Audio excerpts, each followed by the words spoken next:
This is Jason Zaidama from ICMA and NAMMA, and I'm very happy to be speaking today with Stuart Rivers, who is the Chief Executive at the Merchant Navy Welfare Board, and he's in the port of Southampton today in the UK in an exciting new project, a test out of a mobile seafarer center.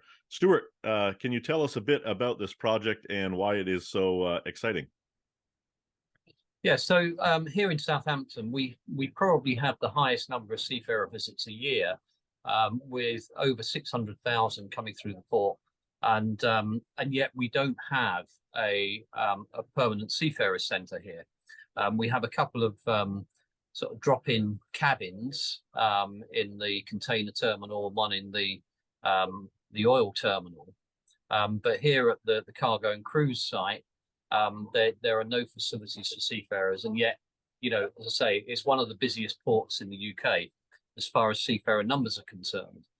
So we're looking for a solution to this, and we've been working with the Mission to Seafarers, Sailor Society, and Stella Maris to think through what the possible solutions are, and this is one of the possible solutions. So today is all about trialing. This is a pilot to really see how feasible it is, and whether it would work both for the port but also for the societies that are delivering frontline support.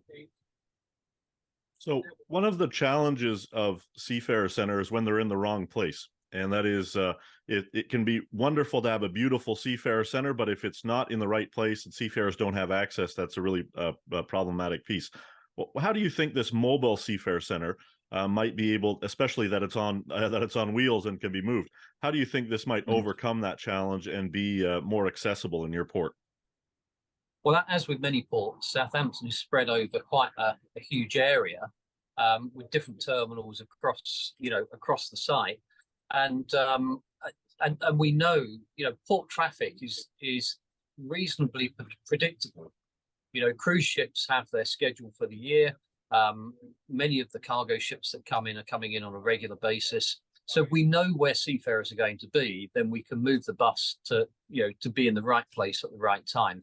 So that's one of the advantages. I guess another advantage is that with a mobile centre, if there are other emergencies, I mean, if we had a ship detained or if there was an issue with a ship, you know, we can move the bus to be co-located during prolonged periods when seafarers are stuck in a port.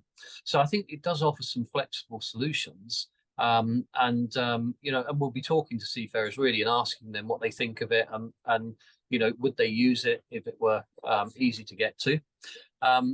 You'll know more than most that turnaround times are shorter, they're getting shorter, crew sizes are smaller, and time ashore is very limited now. So if we can limit the distance that seafarers have to travel to get to a centre and to access Wi-Fi and support, then that's beneficial to them. And I think we need to be thinking outside the box now as we look ahead.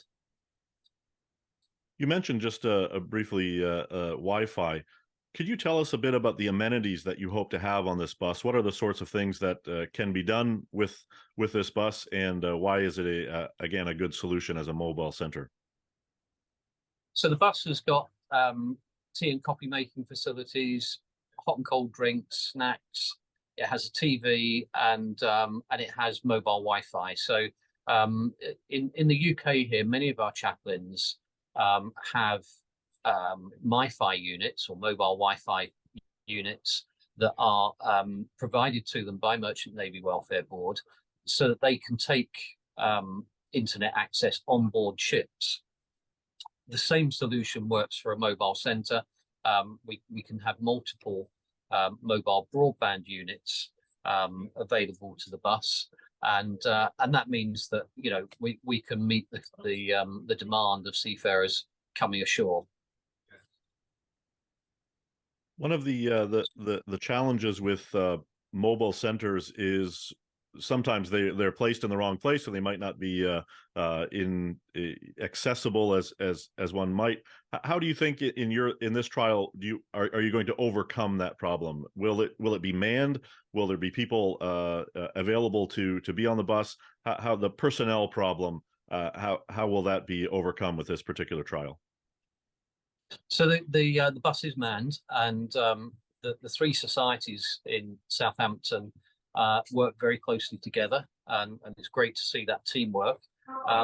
But we're also working very closely with ABP, the port owner here in Southampton, and they've given us access to certain areas. So I think between us, we can make sure that the bus is in the right time, in the right place at the right time.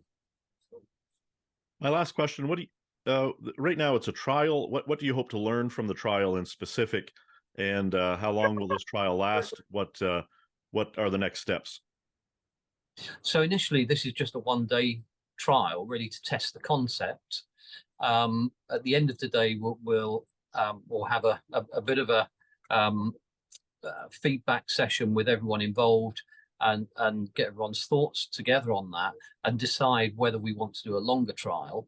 I think in terms of the long term, we really want to understand whether a mobile centre is a better option than multiple fixed centres, taking into account the constant pressure on funding and those kind of things. Could a mobile centre be the magic bullet that we've been looking for to solve the problem of high cost centres that many organisations cannot afford to run? Stuart, thank you so much for your time today. I really look forward to hearing what you learned from this experience, and thank you for the work of your team. Thanks very much, Jason.